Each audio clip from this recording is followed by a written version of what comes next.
Yo, what's up mga kamotek? May tanggap na naman tayong Samsung Tab S7 FE. Ang issue nito mga kamotek ay palaging nagre-restart at wala siyang Wi-Fi. Ayan, check natin mga kamotek kung wala ba siyang Wi-Fi. Ayan, alright. Wala siyang Wi-Fi mga kamotek. At ito na mga kamotek, babaklasin na natin ang kanyang board. Ang pagbaklas ng Samsung Tab S7 FE mga kamotek ay unahin natin baklasin yung kanyang LCD. Dapat mga kamotek hindi ka nagmamadali kasi kapag dapat kasi kapag hindi mo nabaklas na maayos yung LCD mga kamotek, sure na aabunuhin mo yung kanyang LCD. Ayan mga kamotek, pinabaklas na natin ang kaniyang screw. Ang mga screw mga kamotek sobrang hirap. Kasi ang daming screw. Yun, mga ilang screw to mga kamotek, mga 15K screw. Yun mga kamotek.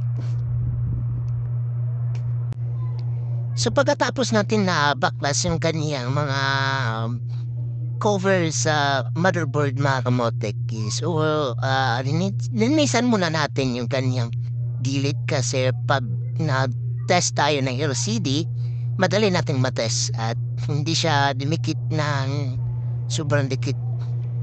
So ayun mga kamotek, binabaklas na natin yung kanyang main board. So ito mga kamotek, pinapakita ko sa inyo kung ano ang umiinit na una. Yung umiinit mga kamotek, ito yung MMC. At yung second na iinit niyan mga kamotek ay kanyang CPU. Sobrang init ng kanyang CPU mga kamotek, nasa mga 60 Celsius. So abnormal na init talaga yung kanyang init ng Samsung Tab natin mga kamotek. So ayun mga kamotek, tatrabuhin na natin kanyang CPU.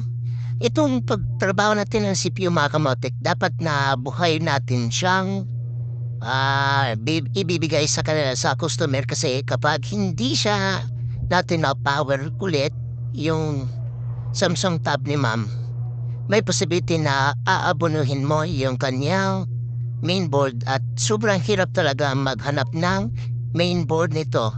Good board ng Samsung Tab FE kasi kadalasan lang ang bumibili ng Samsung Tab.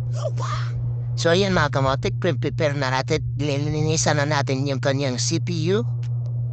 At ititest natin to mga kamotek kung gumana talaga yung ating CPU reworks. So ayun mga kamotek, nalagyan na natin ng ganyang CPU at MMC ng thermal paste. At binabalik na natin ang kanyang mga screw at cover. At ititest natin ito mga kamotek kung gumana pa talaga yung ating tinarbaho na CPU reworks. Sana'y gumana. Check natin. Yun, lumabas na Samsung Galaxy. Check natin lahat ng function, camera okay, sounds okay, Wi-Fi okay, lahat ng function, pati yung SIM okay. So, bye-bye!